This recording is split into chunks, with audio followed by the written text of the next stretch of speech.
Welcome back, guys, to TME. A lot of stuff. No, this is not alcohol. It's called Liquid Death. And I had my assumptions about this drink for a long time just because of the name of it, and it looks really gimmicky. It looks very marketized and directed toward young people. But I tried it one day because I actually wanted to drink something different. I bought one from a Love's when I was in Louisiana, and I took a sip of it and I was like, man, this is actually pretty good for carbonated water, because I try to stay away from sugar as much as I can. And so I actually like it. I want to update you guys yet again.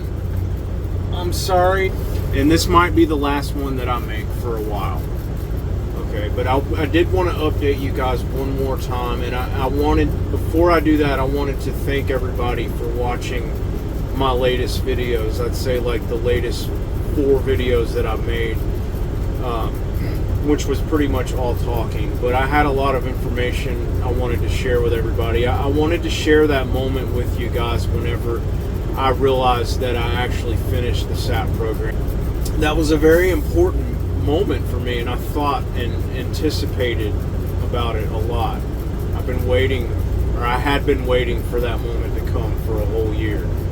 And when it finally came, I was excited and I was happy to share it with you guys. I even thought about how I was going to do it. Maybe I didn't choose the best way of sharing it with you, and it wasn't very creative. I know it wasn't. But I think it works for what it is. Then there was a bunch of other stuff I wanted to share with you about this company. That's one thing that I want to touch on in this video toward the end of it, okay? But if you guys are watching, or if you did watch my videos on this company, and then I made another video about, I'll just say like the Trinity, the gospel, where I feel like that fits into my situation. I say that like it's such an impersonal thing, where I feel like God fits into my situation and has been with me this entire time, and actually got me through this, in some cases actually carried me through this, and the hardest points when I felt like I didn't have the strength to get through it. Somehow I'm here. I'm like opening my eyes, and it's like, okay, this is done. I finished, you guys, and I don't even feel like I did it in my own strength, and I'm trying to share this with you. It's kind of like a testimony, you know, in one way or another. But whenever I share God with you guys, like when I share with you my ideas or my beliefs about God, you know,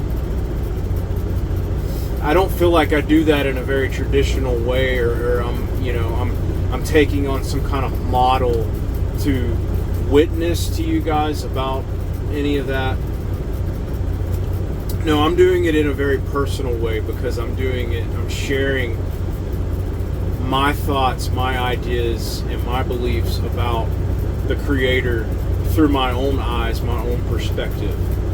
And sometimes I might, highlight certain things about the Bible, sure, but I feel like I'm doing this in a very non-traditional, non-religious kind of way, because I'm anything but religious. But I won't go any further in that direction, okay? That's all I wanted to say about that. But if you guys did watch my videos and you're wondering what the heck was I thinking trying to sing a Tool song, just the words of that song, I think they were very relevant, especially to the moment that I was in. I've been thinking a lot about, specific moments, and just trying to be awake and aware and completely awake in every moment, even the moments that I want to escape from. And there's a lot of moments like that in truck driving. And I think that song, it really helps me stay grounded and keeps me attached to the moment. The lyrics in that song, they're very moving, and plus, that Tool, come on, they're like one of the most creatively talented bands of our time, So I like them. Yeah, I do like them, even though they're not really they really don't share the same belief or have the same feelings or thoughts or ideas toward the Trinity that I do, even. But that's okay, because I'm open-minded and I don't really care what they believe. I just like their music. So if that's another thing that you people were wondering about, is like, if you believe in Jesus Christ, if you believe in the gospel, then why are you singing a Tool song? Because they're like anti that stuff. And I don't really think they are like that. What they're really against is religion, and they don't even know the difference between the actual God and religion. So that's another thing I just wanted to add in there. But now I'm going to get to the point, okay? So the title of this video, yes, very opposite to the title of a video that I published a little over a year ago, that I included in my latest video called In the Meantime, Flatbed Head. I had people call me a pothead, so I'm saying no, I haven't been a pothead, I've been a flatbed head, because that's all I've been doing for the past year. That's why I gave it that title. Okay, but it basically covers over my story. There were a lot of clips in there that I felt like I needed to include to kind of bring everything together. There were also clips that I wanted to add, but I didn't add because the video is almost 2 hours long already. So I didn't want to make it any longer than it already is. But yes, I feel like I highlighted some of the main things that I have undergone in the past year and brought it all together. It's still extremely long. Nobody's going to watch it because it's too long, and I understand that. But it's almost like a movie of my life and how it's played out in the past year.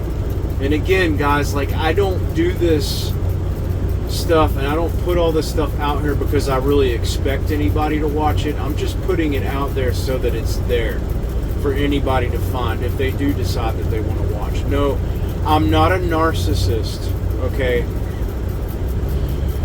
I might come off as being cynical a lot of the time. I try not to, and I don't want to be a cynic. And I don't want to sound like a narcissist. And I know that a lot of the stuff that I say and the length and the amount of time that I spend talking kind of makes me come off as a narcissist again, because it's almost like I'm expecting people to listen to this and really care when people don't care. People actually, honestly do not care. There might be some that actually do, okay? And that's what I'm saying. Like, if you've actually kept up with my story, if you've listened to these videos and listened to what I've had to say, believe me, guys, I haven't been trying to waste my breath. I've been trying to make everything that I do share whenever I am talking very meaningful. If you watch these latest videos and you left a like or you left a comment, I just want to say thank you very much. I really appreciate your interest, and I really appreciate you sticking by me even when things get ugly, and even when I get ugly, and I am exposing some of that darkness in me, some of that frustration, some of those negative vibes and emotions. I don't want to put that stuff out there into the world, but sometimes, guys, I'll be honest with you, I have to vent in one way or another. It's like I can't help it. Sometimes I just have to share my emotions. I'm a Pisces, okay? I'm a very emotional person, if you guys couldn't tell. That's my sign. I'm a Pisces. I'm a wishy-washy, double-minded fish. Okay? And a lot of times I am my own worst enemy. And I'm going to stop the self-roasting here, and I'm going to get to the point.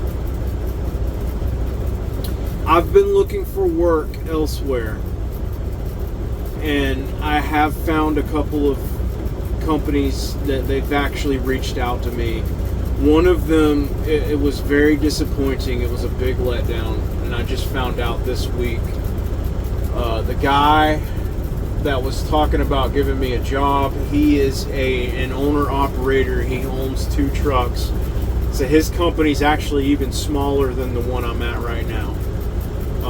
He doesn't have his own independent license or anything. Like, he doesn't have his own authority. That's what I'm trying to say. So he contracts with bigger companies that contract owner-operators. And he has local work available, which is what I want. He told me that he would give me a job. He actually told me he'd give me a job last year when I first tried to come back, but the company that he was contracting with refused to let him hire me. And it refused to...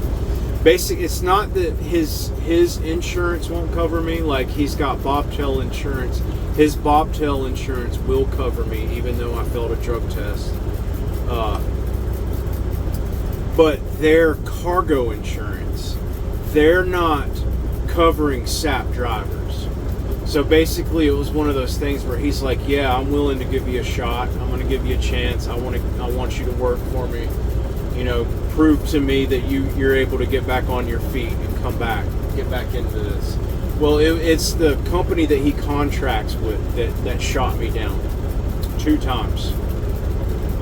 Again, I talked to him last year before I came to work with this company. He hauls van, or he did last year. He hauled van, so I was thinking, hell yeah. He's offering me a position. He's telling me that I can make about $1,800 a week. I can still come home on the weekend. He works regionally. So when I got back in touch with him after I finished the SAP program, he changed companies. He contracts with a different company now, but it's the same kind of deal. He's saying, okay, you can make $1,500 to $1,800 a week. If you want, you can work locally. You're going to have to get more loads done to make that much. But yeah, I don't mind giving you a shot again. And he's been, watching me over the past year, and just seeing me come out of the SAP program, and it makes him even more confident, and more leaning toward giving me a job. So I applied, for this position with this other company that he just started with. It's an intermodal company, so they haul containers. And same thing. Sent him all my information. I had my fingers crossed. I had my hopes up, because the way he was talking, he was like, "Yeah, man, as long as you're done with that shit, you're out of that program, you should be able to come to work with me." Well, they told me the same thing. Nope, it takes 5 years. We can't hire you. Or he can't hire you. If he does hire you, you won't be hauling our trailers, basically. But fortunately, there's another company that I've been talking to that did get back with me. I had to look it up. I had to do some research. It's a mega carrier company. And that's all I can tell you about the company itself. I'm not going to tell you who it is, but it's a very recognizable mega carrier company. I looked it up online, what truck driving companies will hire drivers after they completely completed the SAP program. That means done with all 6 steps. So they're no longer in it. What companies will hire? And this is one of the first ones that popped up.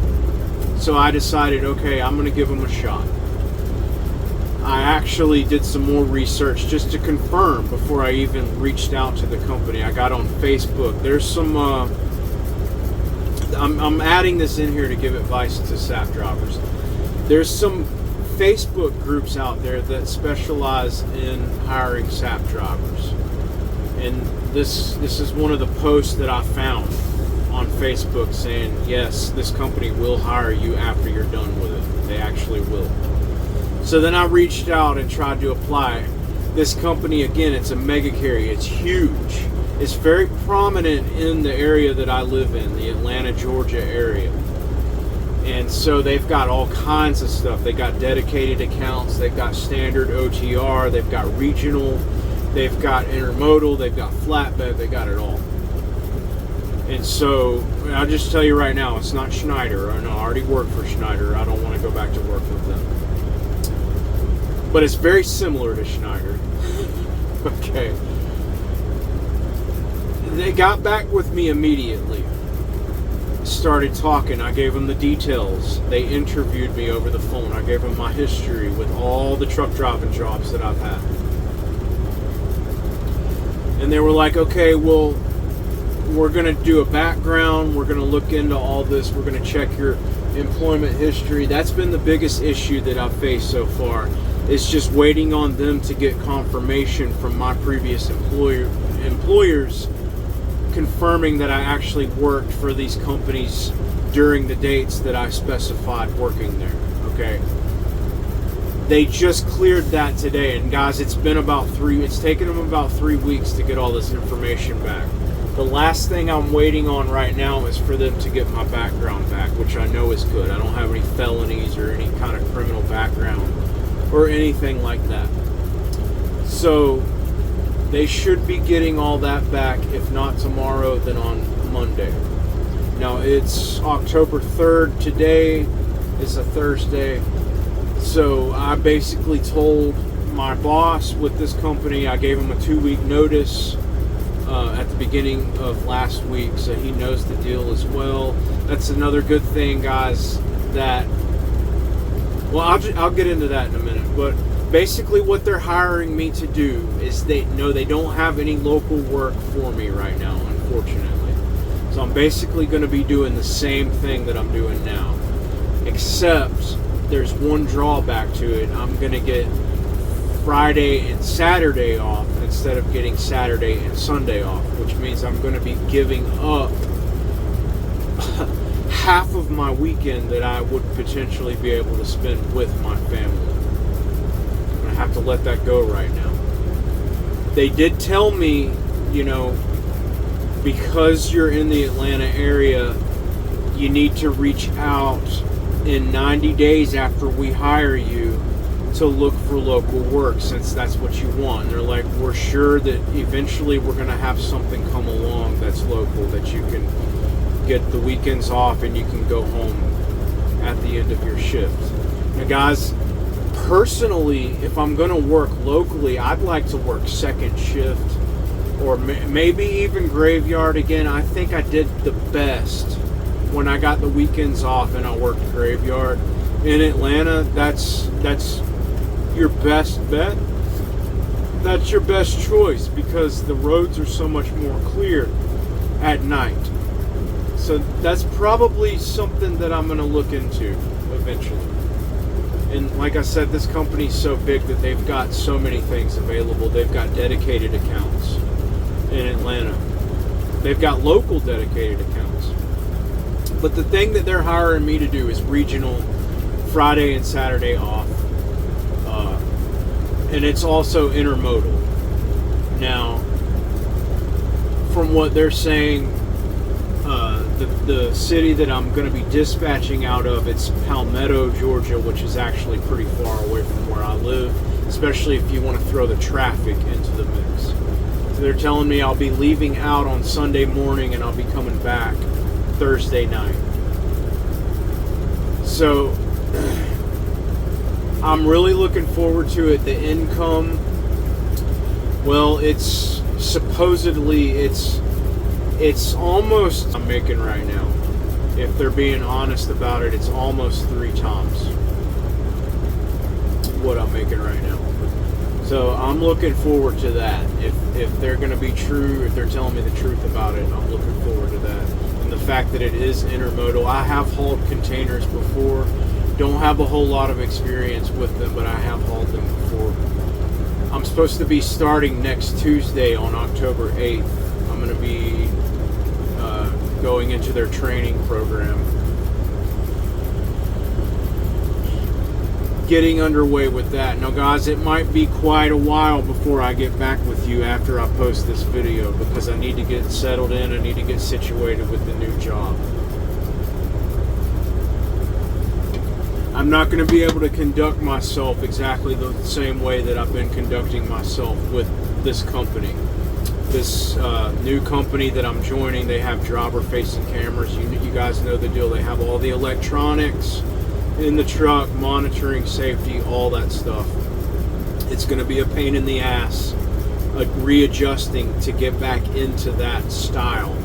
of truck driving, where I've got to worry about all these monitors monitoring me, watching everything that I'm doing. But it's going to be worth it, okay? I will say, yeah, it's been nice to have a truck that'll go over 70 miles an hour on the interstate. It's been nice to not have to worry about following distance as far as like getting in trouble for, you know, a vehicle that comes up in front of me on the interstate, cuts me off, and then slams on their brake to get off at their exit. Having safety monitoring software going off, getting some kind of critical event or something because of something stupid that somebody else does. These trucks are governed, they're speed controlled at like 67, I'm pretty sure. That narrows it down for you guys. You guys ought to be able to get a better idea about who I'm going to be working for. I'm not going to outright tell you or show you who it is, though, because I have to protect myself. With this company, again, it's a tiny company. The dude that I work for, he doesn't give a shit about any of that. So that's why I didn't try to hide this company from you guys. But I am going to have to cover my ass with this next company. I'm going to have to, you know, if I do film anything, I don't know that they're going to let me wear a camera on my head while I'm driving. So all this stuff might change, but I'm going to have to take this step to do this to better my situation. So I'm just letting you guys know about this stuff, just so you know. So I'm trying to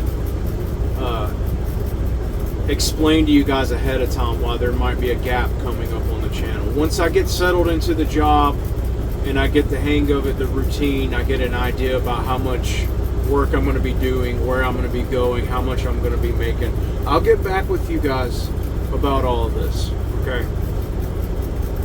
when the time comes.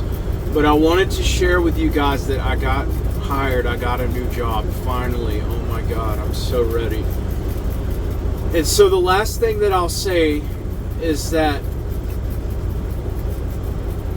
if you're happy for me, leave a thumbs up on this video. I appreciate it. Leave a comment. Let me know what you guys think after all the shit that I talked. I think I had some pretty good points.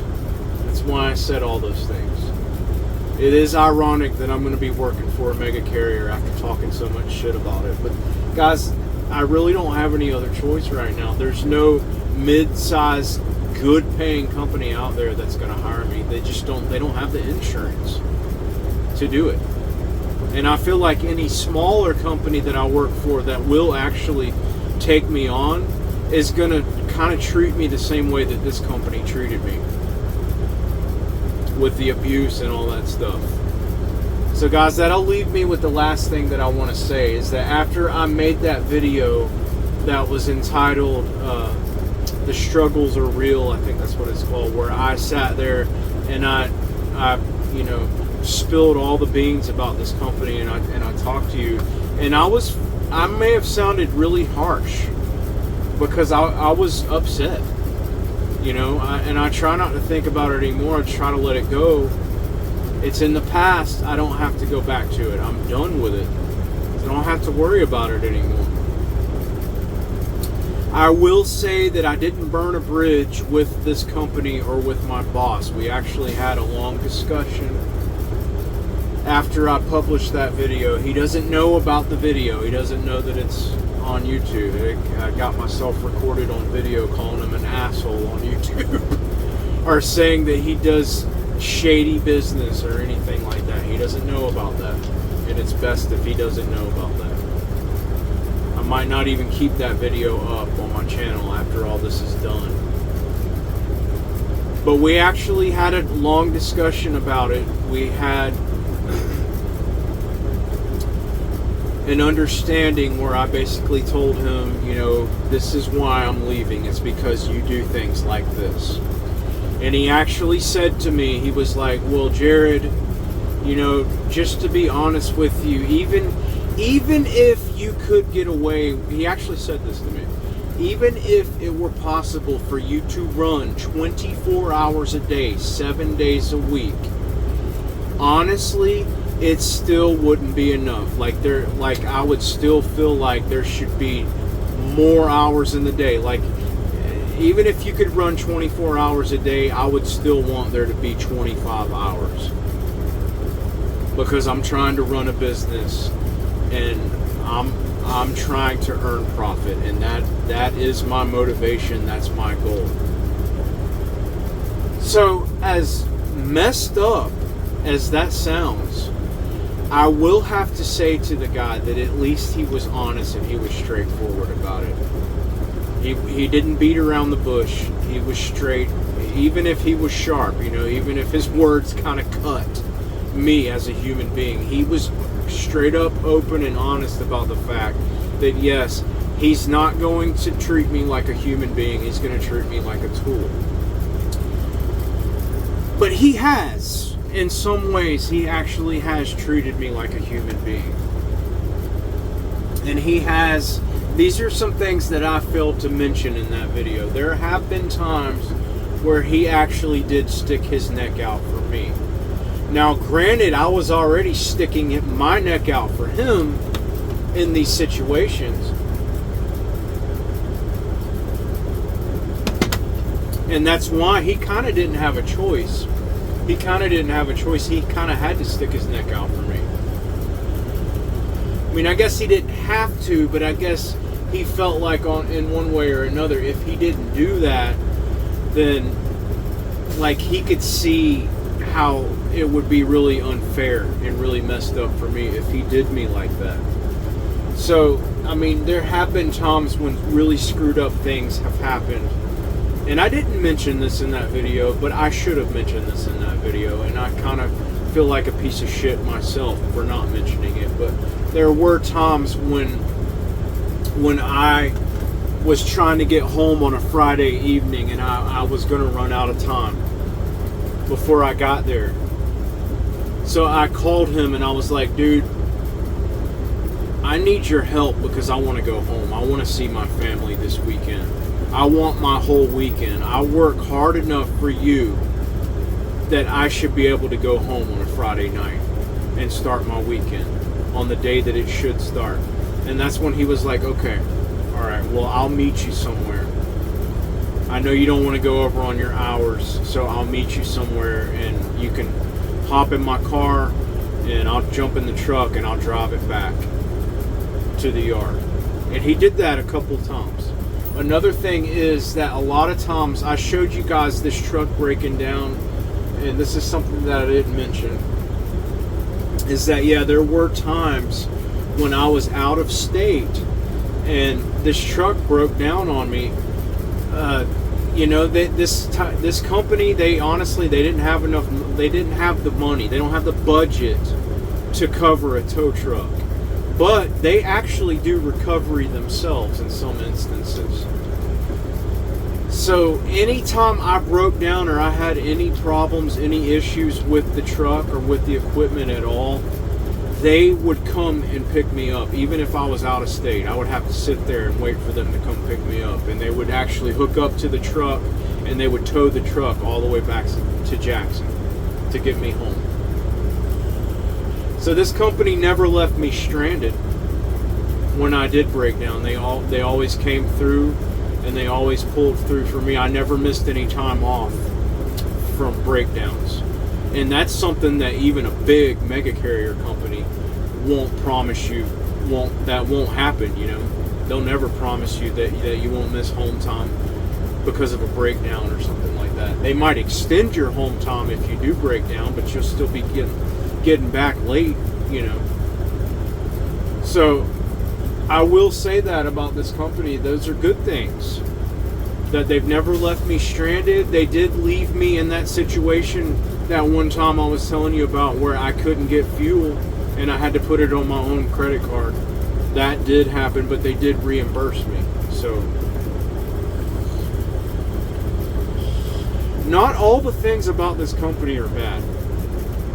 There's some really positive things about this company. The biggest positive thing that I can say about this company is dude gave me a job when no other company would do it. He actually gave me a job, even without having flatbed experience. I mean, he could have said, well, I don't mind giving you a chance even though you failed a drug test, I don't mind giving you a chance, but I don't feel comfortable doing that because you're telling me you don't have any flatbed experience. He could have told me that, but he didn't. He was like, I prefer hiring people that have flatbed experience, but if you don't have any experience and you need a job, I'll give you a job. I'll give you a chance. So that's what he did. So I owe him for that. I do owe him that much for that. Even though I've gone through sheer hell in the past year, the guy, he was good enough to give me a job and give me a chance. And I made him money. You know, I made him profit. And I didn't have any tragedies with this company, you know, that I didn't get a citation or anything in the past year. So, you know, and that's one of the things he said whenever I did give him my notice. He was like, okay, well, if you need more time and something doesn't go right, let me know and you can stay here as long as you need to. And he also said, if you ever want to come back, I'll give you a job. So, you know, I'm glad that I'm leaving on a good note with this guy. I didn't want to leave things in a bad kind of way. I didn't want to burn the bridge. Even though we have fought a lot, we argued a lot, I think in the end it's going to end in a peaceful way. I think he respects my decision. I also told him, you know, obviously the same thing I told you guys about my knee, that because I've had 4 knee surgeries and I don't have cartilage in my knee, I don't really I don't need to be doing flatbed because of that. I need to try to prolong my knee as long as I can instead of wearing it out and having to get like a knee replacement or something prematurely. I shouldn't have to get a knee replacement until I'm older, you know. I'm almost 40, so I am kind of getting up there in age, but you know, I don't want to have to get that done any sooner than need be, than necessary. Need to be nice to my knee. I haven't been very nice to it in the past year. It's the next day. I wanted to add this in here real quick. I was supposed to pick a load up in Appling, Georgia, a lumber load. It says only tarp if raining, and it's not raining, so I wasn't planning on tarping it. Well, I get here, same freaking deal. Some other company has picked this load up, so it's gone. Even though they dispatched it, they brokered it to my company. Some other company picked it up this morning. They beat me to it. So he's trying to find another load coming out of the same mill, lumber mill that I'm at right now, to get me to pick up. And I guess it's going to be the same deal where they don't want me to tarp it unless it's raining. But he just told me that he specifically wants me to pick a load up, because I told him, I was like, dude, look, I got stuff I need to get done today. I'm trying to get this over with. I'm trying to get back home today. It's Friday. And so if you want to just count the miles from Augusta to Jackson, just take the fuel out of my paycheck or whatever, fine. And he was like, well, just give me a few minutes to contact the broker, because I wanted you to pick that load up specifically because I've got a new driver coming in on Monday, and I wanted to show him how to strap and tarp, and so I wanted you to pick that load up specifically so that we can tarp it and I can actually show him how to do it, unlike what he did with me. So I just think that's kind of funny that he's already got somebody to replace me that fast, and he's actually going to train this person. He wouldn't train me, but he's going to train this person. I think that's kind of funny. I wish them luck. I hope they do well here. I think I did pretty well here. It wasn't horrible. Like I said, there weren't any tragedies, but it was a pain in the ass the whole time. But I did get some good experience, and I got a good taste of what it would be like potentially some of the things that I would have to handle if I was an owner-operator. That's another good thing about having this job and what it's done for me. It's shown me the other side of truck driving, where you're actually speaking one-on-one with brokers, and you're setting things up, and you're talking about appointment times, and you're doing this and you're doing. Not that I didn't have experience like that before. I got a lot of time in with customer service and stuff like that when I did food service. I talked to all my customers, had to keep in touch with them, had to give them updates, this and that. So I'm very familiar with that, but I will say that this job has given me a good taste of what it would be like potentially to be an owner-operator. So guys, I feel like I kind of had to cut myself off back there. I just got all confirmation. I'm all good to go. I'm going to start next week with my new job. Again, I can't tell you who the company is. I'll try to film maybe some in the near future, but probably not going to be able to do what I've been doing here at this company. But I am officially hauling my final load with this company right now. I'm trying to get it back to Jackson right now. And I'm excited. Again, I'm excited. I just had a really, really, really close call with the company that's hiring me, though. I think something happened that, you know, I feel like a complete idiot. I feel really, really stupid. So I was just at a shipper. The last clip that I made, I was sitting there trying to figure things out, like in the middle of picking a load up. Like I told you, another company came and picked up my load. So I had to wait to get another load coming out of the same place. Well, I got it. Right after I ended that video clip, all this crap started happening. I had my boss trying to call me, and I had my new company trying to call me.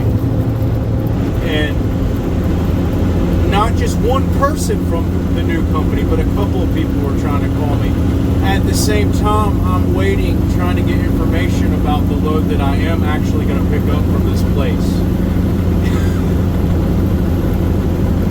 While I'm sitting there, I feel like I'm in a good spot, you know, just waiting for the next thing to happen. Well, I got this forklift driver. He comes up, and guys, there's something about forklift drivers. If you are a forklift driver, don't take this personally. Like, I get it. I know your job probably makes you angry, and you probably get tired of dealing with truck drivers. Like, and I understand you probably have a lot of frustration toward us.